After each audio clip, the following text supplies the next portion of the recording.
Salary நம்ம சம்பாதிக்க ஆரம்பிச்சதுக்கு அப்புறம் சேலரியில இருந்து நம்ம 30% அந்த மாதிரி செக்மெண்ட் வச்சு இது போடலாம். அது பயங்கர ஃப்ளாப்பா போச்சு. அதனால இப்போ நான் சொல்றது எல்லாம் நான் இப்போ உங்களுக்கு சொல்றது 20 வருஷம் ட்ரைனிங் ஸ்டார்டட்.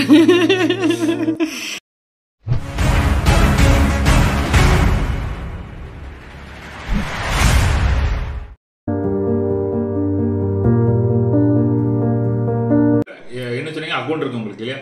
அக்கௌண்ட் இருக்கு. அதுல என்னெல்லாம் பண்ணிட்டு இருக்கீங்க? ஆப்ஷன் ட்ரேடிங் ஸ்டார்ட் பண்ணலாம்னு சொல்லிட்டு ஒரு ஐடியா. எதுனாலனா அதான் இன்வெஸ்ட்மெண்ட்டுங்கிறது வந்து என்னோட சேலரி நம்ம சம்பாதிக்க ஆரம்பிச்சதுக்கு அப்புறம் சேலரியில இருந்து நம்ம 30% அந்த மாதிரி செக்மெண்ட் வச்சு இது போடலாம். இப்போ நம்ம சம்பாதிக்கணும்னு நினைக்கிறப்ப அது ட்ரேடிங் மூலியமா பண்ணலாம் அப்படின்னு சொல்லிட்டு ஆப்ஷன் ட்ரேடிங்ல போலாம்னு சொல்லிட்டு. ஓகே. அப்போ இப்போ இதுக்கு இப்போ 12,000 ரூபா ஆப்ஷன் ட்ரேடிங் வீட்ல இருந்து வரது, வீட்டில் இருந்து நீங்கள் அந்த மாதிரி பண்ணுறது இல்லை. ஓகே, நீங்கள் வந்து அதை பற்றின நாலேஜ் எடுத்துகிட்டு இது பண்ணலாம். இப்போ அவர் கேட்ட மாதிரி எல்லா இடத்துலையும் செக்மெண்ட் இருக்கணும். பென்னி ஸ்டாக்ஸ் சொல்லுவாங்க, 2 ரூபா 3 ரூபா 10 ரூபா ஸ்டாக்ஸ், அதுவும் சரி. மிடில் 50 ரூபா 100 ரூபா ஸ்டாக்ஸ், 1000 2000 ஸ்டாக்ஸ், இப்படி எல்லாத்துலேயும் செக்மெண்ட் இருக்கணும். எந்தெந்த இண்டஸ்ட்ரி குரூவாக இருக்குது அதில் போட்டுக்கணும். ஆப்ஷன் ட்ரேடிங் நீங்கள் இப்போ நீங்கள் இருக்கீங்களா? இது மாதிரி 20 வருஷம் மட்டும் நான் அப்படி இருக்கேன். நீங்கள் ஆப்ஷன் ட்ரேடிங் பண்ணுறது அதில் தான் ரொம்ப இருக்கேன். பட் சம்மர் வந்து அது பயங்கர ஃப்ளாப்பாக போச்சு. அதனால இப்போ நான் சொல்றது எல்லாம் நான் இப்போ உங்களுக்கு சொல்றது 20 வருஷத்துக்கு அப்புறம் நான் கத்துக்கிட்ட பாடத்தை சொல்லி கொடுத்துட்டு இருக்கேன்.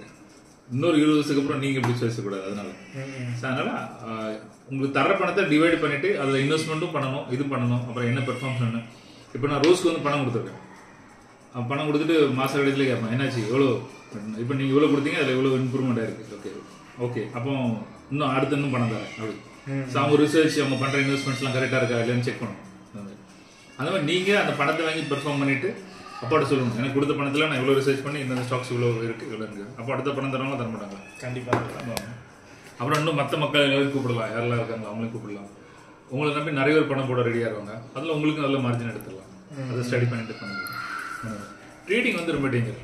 ட்ரேடிங் வந்து பணம் போகும். ட்ரேடிங் வந்து இன்வெஸ்ட்மெண்ட் எல்லாம் இன்னைக்குன்னா நாளைக்கு கொஞ்சம் வெயிட் பண்ணி அவன் பணம் சம்பாரிச்சிடலாம். ஆனால் ட்ரேடிங் வந்து அன்னைக்கு காட் பண்ணி வெளியே வரும்.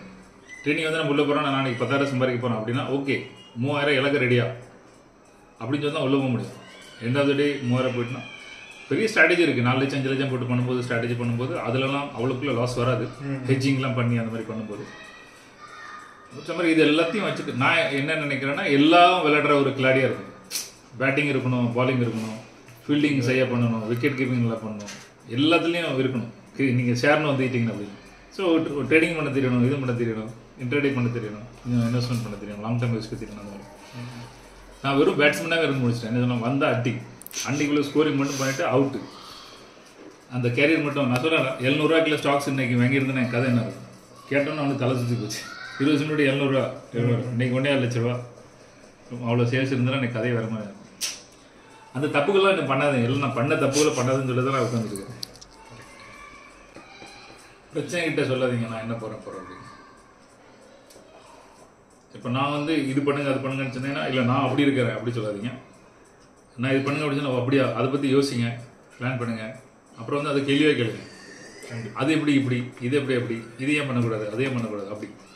அதில் நான் அப்படி தான் பிளான் இருக்கேன் அப்படிங்கும்போது அதுக்கப்புறம் அதில் கேட்கறதுக்கு சொல்றதுக்கு இடம்லாம் போயிடும்.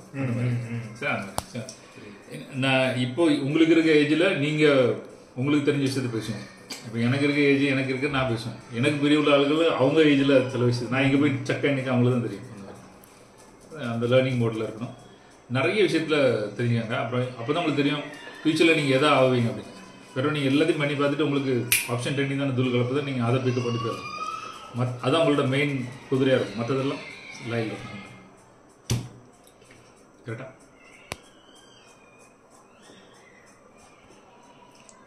Training started.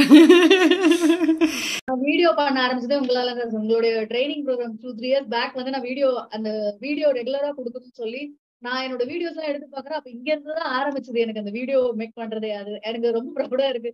அதனால கண்டிப்பா இன்னைக்கு உங்ககிட்ட இதை சொல்லணும்னு நினைச்சேன். உங்ககிட்ட இருந்து ஆரம்பிச்சது அந்த வீடியோ போடுறது. இல்லன்னா எனக்கு வீடியோ மேக் பண்றதே எனக்கு தெரியாது. ஒரு டே கான்டென்ட் கொடுக்கும்போது அது வந்து அந்த வீடியோ ஸ்டக் இல்லாம வர ஆரம்பிச்சது. பேசுறது அந்த ஒரு பியர் வந்து எனக்கு சுத்தமா வரல. இப்பவுமே நான் பண்றேன். இப்ப இந்த ட்ரைனிங்கும் இப்ப நான் சாஃப்ட் ஸ்கில் ட்ரைனிங் கொடுத்துட்டு இருக்கேன் இல்லையா, அங்க இருந்து ஆரம்பிச்சதுதான் இந்த ட்ரைனிங். ஏன்னா நான் வீடியோ போடுறத பார்த்துதான் எனக்கு வந்து கான்டாக்ட் வந்து வந்தாங்க. ஸோ எல்லாமே உங்ககிட்ட இருந்து ஆரம்பிச்சதுதான் எனக்கு.